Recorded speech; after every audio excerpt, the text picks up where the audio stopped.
Ya pemirsa Science of Feng Shui, masih menikmati nuansa sejuk di kota Bandung? Kali ini tim Science of Feng Shui berkunjung ke satu hunian tempat tinggal berkonsep klaster yang nyaman. Dengan lokasi yang sangat indah dipadu dengan danau di area rumahnya, membuat hunian milik Dadang Samsul sangat nyaman ditempati oleh satu keluarga yang harmonis. Dadang yang berprofesi sebagai seorang konsultan senior berharap memiliki hunian yang dapat memberikan kenyamanan guna melepas lelah dalam menjalankan aktivitas sehari-hari. Ya pemirsa Science of Feng Shui, di tengah-tengah kesuksesan Dadang Samsul di profesinya, ada yang menarik terkait pemanfaatan finansial keluarga di mana pengeluaran cukup besar. Ya, seperti apa kacamata Feng Shui menyikapi hal ini? Berikut ulasan selengkapnya.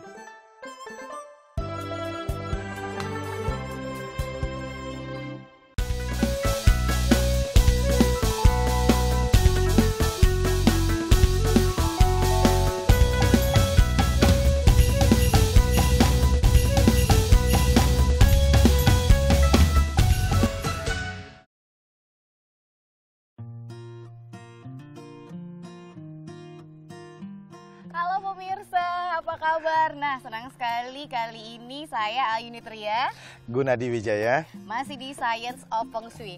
Pemirsa, selama 30 menit ke depan masih dari kota Bandung ya, Kota Baru Parahyangan. Kali ini kita akan melihat seperti apa situasi yang ada di daerah ini berdasarkan Science of Feng Shui-nya ya Pak Gunadi ya. Betul, Ayu. Pemirsa, berkumpul bersama keluarga, main di taman, menikmati akhir pekan, dan ada suasana hijau seperti ini hal yang menyenangkan Pak Gun. Betul. Kalau kita lihat di daerah sini nih, tamannya sendiri seperti apa sih Pak Gun, bisa lihat secara ilmu Feng Shui-nya? Oh oke. Jadi kalau saya lihat di sini kan biasanya, jadi ini satu komplek perumahan.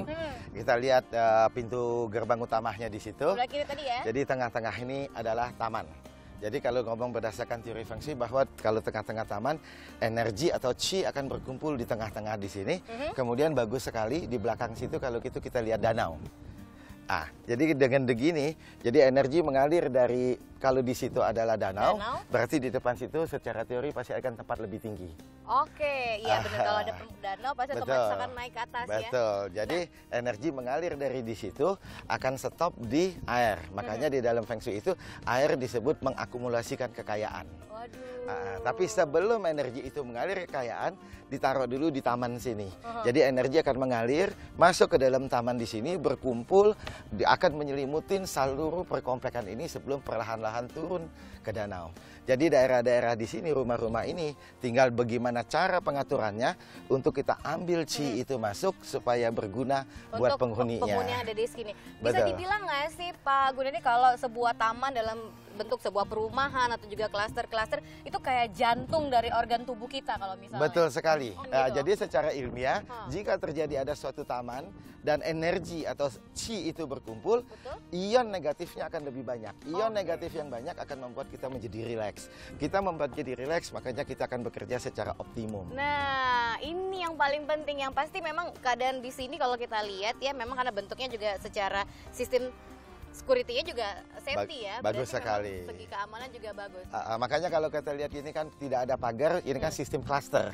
Gitu, ayo tinggal bagaimana pengaturannya supaya energi yang ada ini bisa masuk ke dalam rumah dan optimum buat penghuni. Nah, ini kan kalau kita kan berada di posisi tengah-tengah nih Pak Gunadi. Ada rumah yang memang dekat dengan taman ini, ada juga yang berada di belakang kan, agak jauh. Apa perbedaannya dari tiap-tiap rumah tersebut dengan dapat unsur dari tanaman ini sendiri? Oh oke. Jadi memang yang paling bagus kalau kita perhatikan, biasanya selalu rumah yang dikelilingi akan dengan taman pasti harganya lebih tinggi secara umum. Nah, kemudian makanya itulah fungsinya jalan-jalan ini, energi akan mengalir melalui jalan-jalan untuk terbagi ke dalam setiap rumah. Nah, kemudian kita mau mendesain suatu rumah atau melihat suatu rumah, apakah desain ini dia bisa menarik energi ini untuk kegunaan sebagai kegunaan penghuni. Oke, benar ya Pak. Ini secara logika juga nih ya pemirsa ya. Kan ada banyak jalan yang akhirnya menghubungkan dan kita bisa menuju area pertamanan ini. Pertamanan dan perumahan yang ada di belakang. Waduh, nah sesuai sama misi kita hari ini juga nih pemirsa Sign of Feng Shui, kita juga nanti akan ke rumah Bapak Dadang ya. Betul. Bapak Dadang untuk lihat nanti seperti apa secara ilmu pengaturan Feng Shui-nya. Pengaturannya rumah Pak Dadang. Makanya sekarang kita udah berada di taman ya. Nah, ada nggak hubungannya sama rumahnya Pak Dadang? Pemirsa juga penasaran kan seperti apa nantinya Pak Gunadi memberikan aljabarannya ya Pak Gunadi. Betul. Ya. Jadi jangan kemana-mana, tetap di Science of Feng Shui. Kita lihat sini aja Pak. Oke.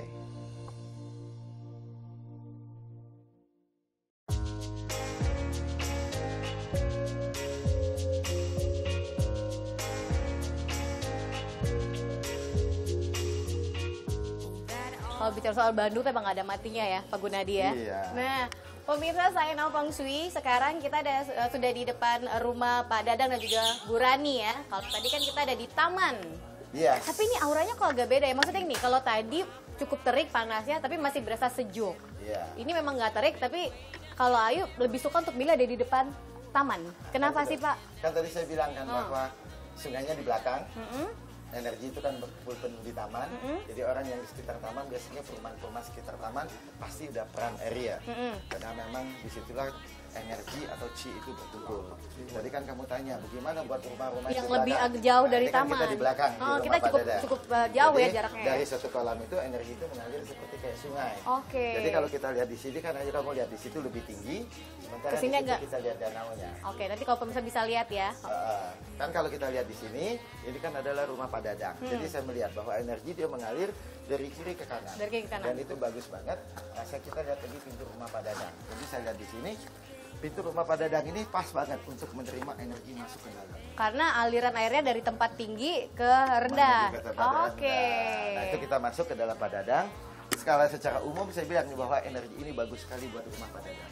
Nah, sekarang kita lihat lagi di dalam rumah Pak Dadang. Secara detailnya seperti bagaimana energi masuk dan mempengaruhi penghuni rumah terutama Pak Dadang sebagai kepala keluarga ya. Tapi ini pemirsa secara luar ya, karena memang kita tadi bahas sedikit kaitan dengan taman itu udah bagus banget.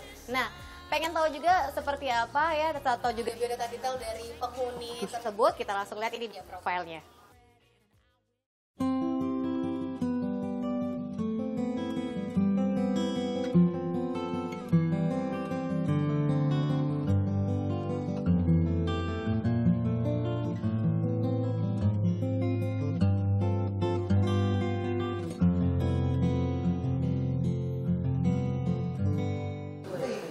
Oke, nama saya Dadang, nama lengkapnya Dadang Syamsul Fadila.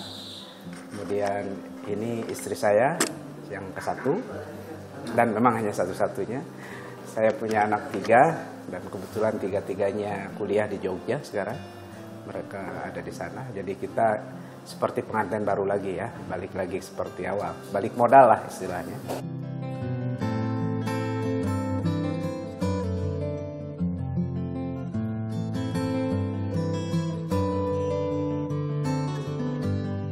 Banyak pertimbangannya sebetulnya, karena sebelum pindah ke sini itu asalnya rumah saya di kurang lebih 5 km mungkin dari sini. Itu hampir setiap minggu kita lari pagi di sini. Itu memang suasananya enak sekali gitu ya, terutama lingkungannya masih segar segala macam. Kita lari pagi. Tadinya memang kita nggak kepikiran mau pindah ke sini, tapi begitu ada kesempatan ya, karena memang lingkungannya nyaman segala macam, itu akhirnya kita putuskan pindah.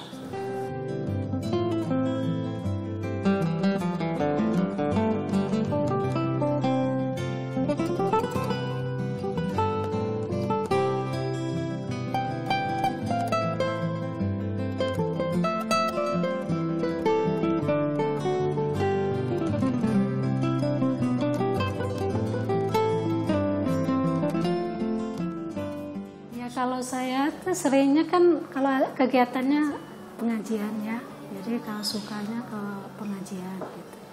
Jadi kalau misalnya kalau anak-anak udah ke sekolah gitu, sayanya ke Permata kadang-kadang gitu, jadi nggak 100% di rumah. Memang masih ada rumah kita di Permata gitu ya, ada warung. Jadi Jadi ada kegiatannya.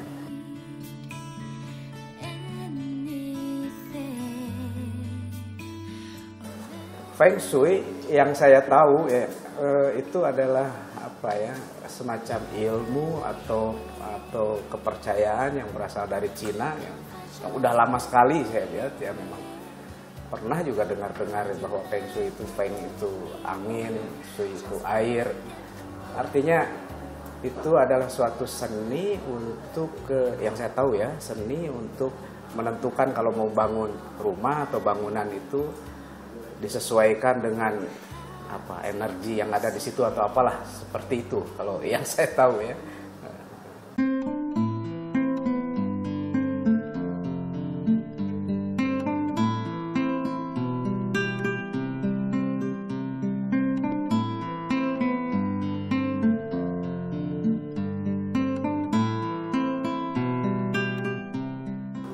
Kurang begitu ini, cuma ada yang komentar pertama tepat gitu ya.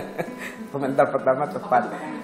Ya waktu ketemu bahwa ini rezekinya bagus, tapi nggak bisa ngatur uang, gitu. Ngatur itu. Untuk hal itu memang saya kadang-kadang memang tidak punya aturan tersendiri tentang penggunaan uang. Terus kita walaupun saya sendiri orang keuangan sebetulnya ya, basic saya itu di perbankan. Kemudian pernah jadi direktur keuangan juga, tapi sekarang malah terjun di bidang teknik. Tapi untuk ngatur uang sendiri saya nggak punya planning, ini harus ke sini segala macam, ini alokasinya untuk ini dan lain-lain. Saya nggak punya.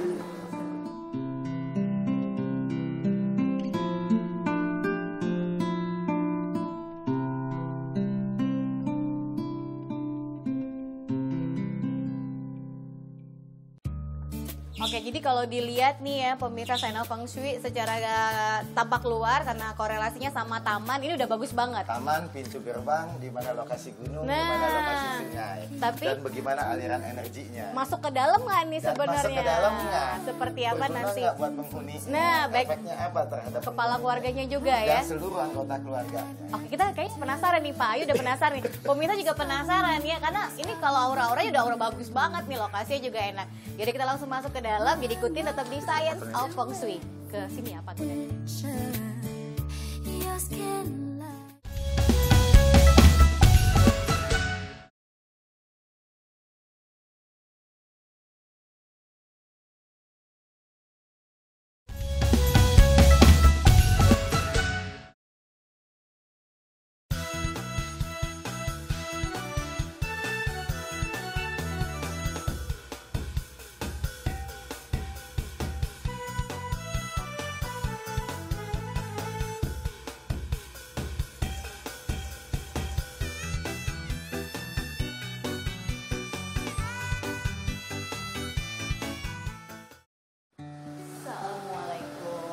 Gunadi kita udah masuk di rumahnya nih.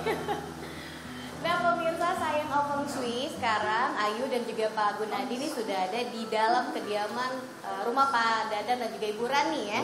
Menarik nih, pemirsa juga penasaran seperti apa sih rumah ini kalau dilihat berdasarkan ilmu Feng Shui-nya. Pak Gunadi gimana nih?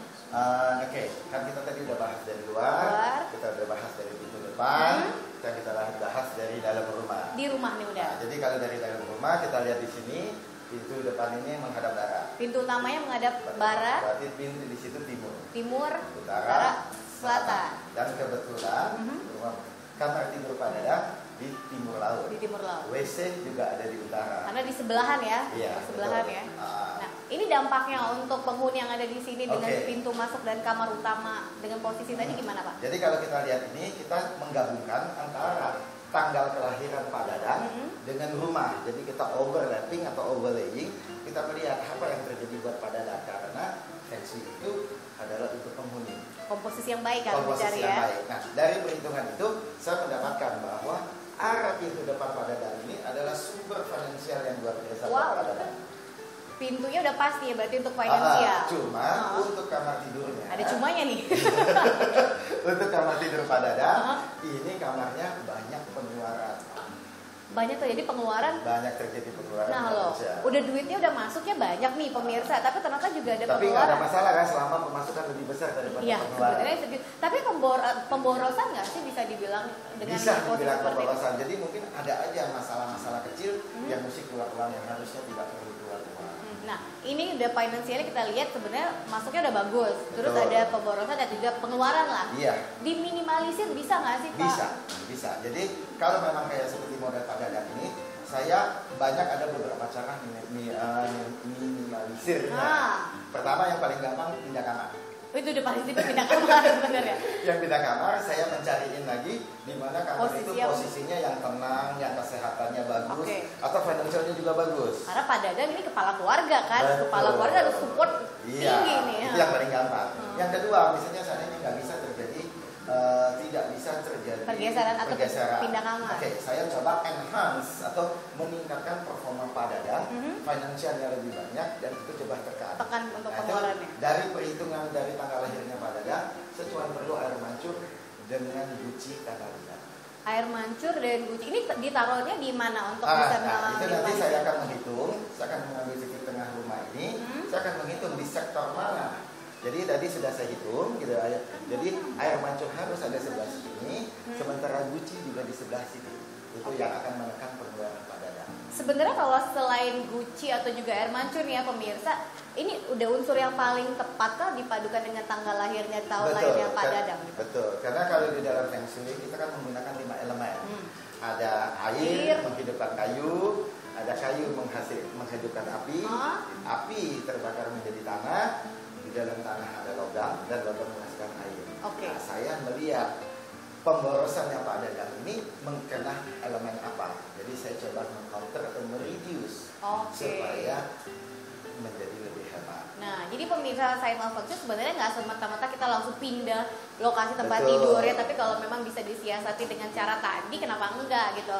Nah, Pak Gunadi ini kan banyak juga tempat-tempat, ada kamar, terus juga kamar mandi, ada hal apa lagi yang bisa kita lihat di rumah ini? Kalau misalnya kalau kita lihat konsentrasi Pak Dadang, tadi kebetulan karena anaknya sudah kuliah di luar kota, jadi kita tidak bahas.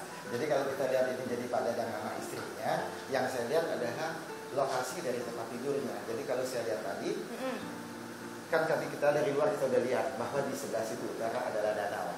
Di sebelah di sini pasti lebih tinggi. Kebetulan kepala Pak Dadang menghadap utara. Jadi secara kesehatan di kepalanya ada di air. Dan itu juga dalam jangka waktu lama tidak terlalu bagus buat kesehatan. Tapi berhubung tadi saya cek bahwa kesehatan Pak Dadangnya bagus, nggak ada masalah.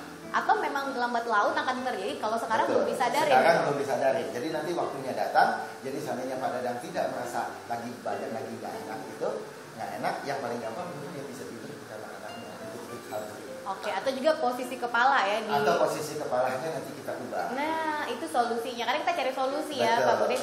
Pak Gunadi ini ada hal lain nggak yang memang menarik untuk dibahas dari rumah ini? Ada lagi. Jadi saya lihat bahwa itu kita ada dengan suara air mancur. Oh iya, itu ya di luar ya. Betul. Ada di belakang ya. Betul. Mungkin kita bahas apa efek air mancur ini terhadap rumah Pak Dadang. Nah ini menarik nih. Mungkin juga pemirsa Science of Feng Shui punya air mancur ya di dalam rumahnya. Seperti apa kalau dilihat air mancur yang ada di rumah Pak Dadang ini secara ilmu Feng Shui. Nah pemirsa jangan kemana-mana, tetap bersama kami di Science of Feng Shui. Kita ke belakang berarti Pak Gunadi. Oke.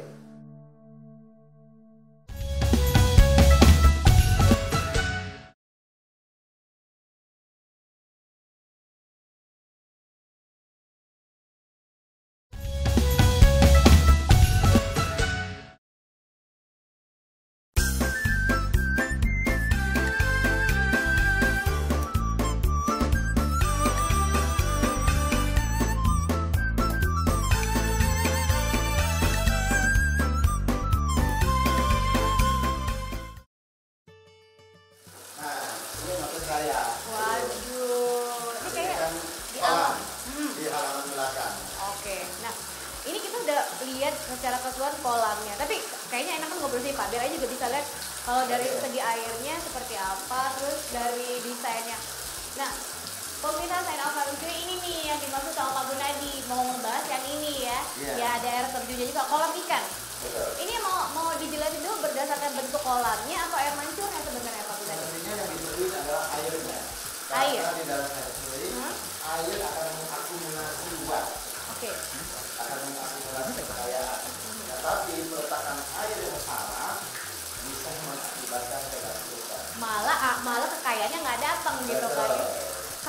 tadi dibilang garis besarnya adalah pemirsa sebenarnya airnya sendiri ya, bukan bentuk desain kolamnya ya. Bentuk desain kolamnya saya tidak terlalu ngerti, tapi seperti airnya. Nah, kalau dilihat di pemirsa air yang ada di sini di kolam ini nih seperti apa Pak Gunadi? Nah, ini kan kalau kita lihat ini kan ada dua model.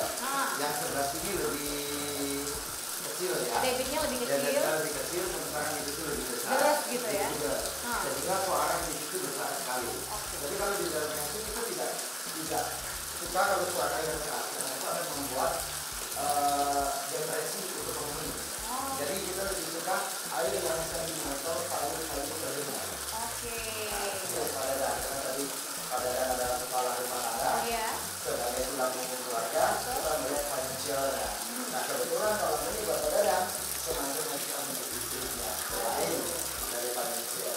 Karena kalau sebenarnya pemirsa kalau hubungan suami istri atau juga pasangan udah memang punya relationship yang bagus ya, dari dalamnya udah bagus, buat sosialisasi keluar juga udah ada masalah. Kalau jika ini salah, bisa kembali.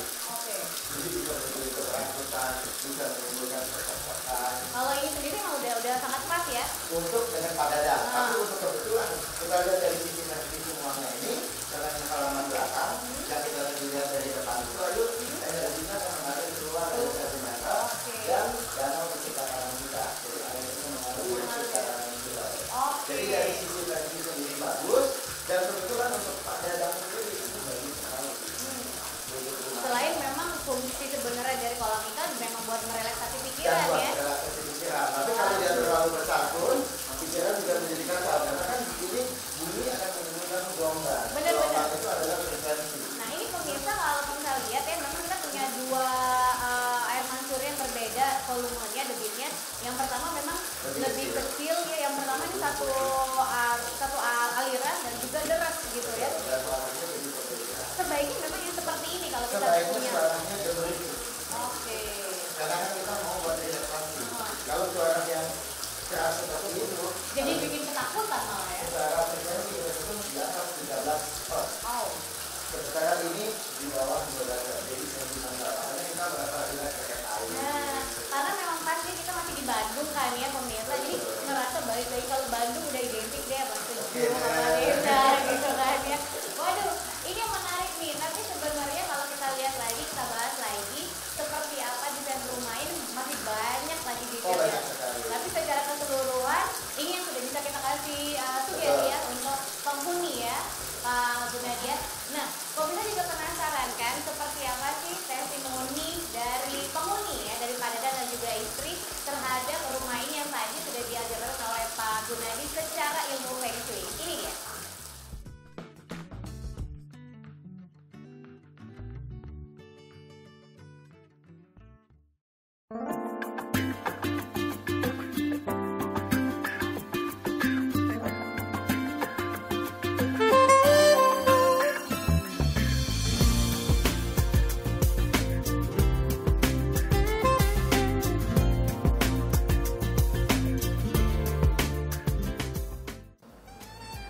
Aspek finansial itu sangat mengejutkan gitu, dalam artian apa yang disebutkan tadi itu memang kelihatannya tepat gitu ya. Sebagian besar tepat ya, walaupun mungkin tidak 100%.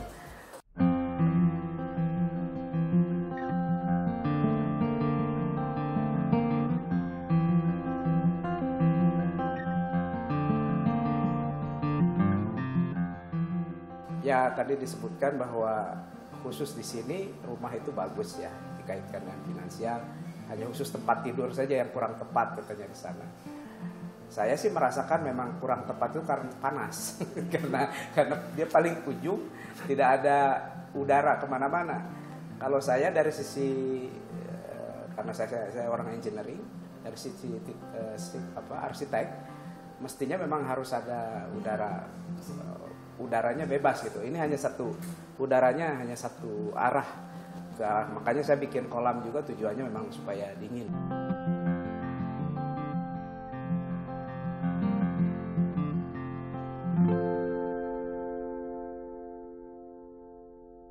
Ya yang dari awal saya mungkin 100% nolak gitu ya, katakanlah, karena saya termasuk orang strict dalam hal agama. Sekarang mungkin tidak 100% gitu, 50-50 kita bisa terima karena ada unsur ilmiahnya, tapi ada unsur yang saya belum paham betul gitu ya. Bukan juga menolak, karena intinya bagi saya yang namanya syirik atau apapun, karena kita belum bisa membuktikan. Pada saat kita sudah bisa membuktikan bahwa itu memang betul secara ilmiah, ya udah nggak syirik lagi, memang udah ilmiah, udah fakta gitu kan. Yang tidak boleh itu adalah kita tidak menggunakan akal pikiran kita untuk mempercayai sesuatu. Kita terima saja, itu yang saya pahami itu tidak boleh.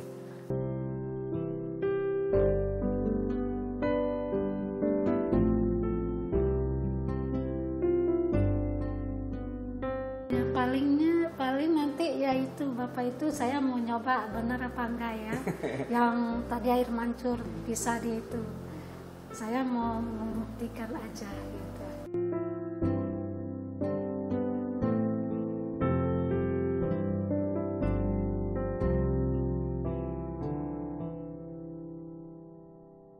Pak Gunadi, rumahnya cukup luas juga ya Pak ya? Betul. Terus nggak banyak terlalu sekat-sekatnya nggak banyak gitu ya? Ya, justru feng shui yang bagus jangan terlalu banyak sekat supaya energinya tidak pecah. Malah baiknya seperti itu ya? Iya. Waduh, nah pemirsa Science of Feng Shui, ini segmen terakhir kita untuk episode kali ini ya. Tapi sedikit flashback nih Pak Gunadi, dari awal kita sudah bahas juga. Jadi memang rekomendasi yang paling bagus di sebelah sini ditambah kolam. Air mancur aja cukup. Air mancur cukup? Aja di sebelah sini. Oke. Nah, kemudian di sebelah sini, karena tadi air mancur itu dari belakang. Tadi kita sempat bahas ya. Mengalir ke sini, di sini dia akan stop. Jadi di sini dibuka pintu atau dibolongin bawah supaya energinya jalan keluar. Karena ada energi dari luar kan jalan begitu. Yang ini kita ketemu seolah-olah seperti sungai mengalir karena sebelah situ. Jadi nggak ada putus-putusnya gitu ya? Tidak ada putus dan tidak ada tabrakan. Oke, jadi memang di sini nih pemirsa sebaiknya memang dibuang lah ya atau di-duct biar memang airnya juga mengalir. Nah, kalau tidak begini energinya akan ke situ, sebelah energi akan mengalir dari situ dan sehingga terjadi tabrakan. Ini memang tidak terlalu bagus. Memang meminimalisir tadi ya, karena kalau dilihat finansialnya udah bagus, tapi terjadi pemborosan juga nih, pengeluarannya cukup gede ya. Menarik untuk hari ini di rumah Pak Dadang dan juga Ibu Rani masih di kawasan Bandung. Tapi buat pemirsa yang memang ingin mengajukan pertanyaan seputar Feng Shui dan juga rumahnya ingin kita datengin ya, silakan kasih rekomendasi kita ke email yang ada di bawah ini ya. Nah, Pak Gunadi terima kasih banyak untuk hari ini. Ayu. Kita nanti akan keliling-keliling lagi ya. Banyak yang harus dibahas ya. Iya, pemirsa Science of Feng Shui untuk kali ini saya Ayu Fitria. Saya Gunadi Wijaya. Mohon pamit dan wassalamualaikum warahmatullahi wabarakatuh. Sampai jumpa. Bye bye.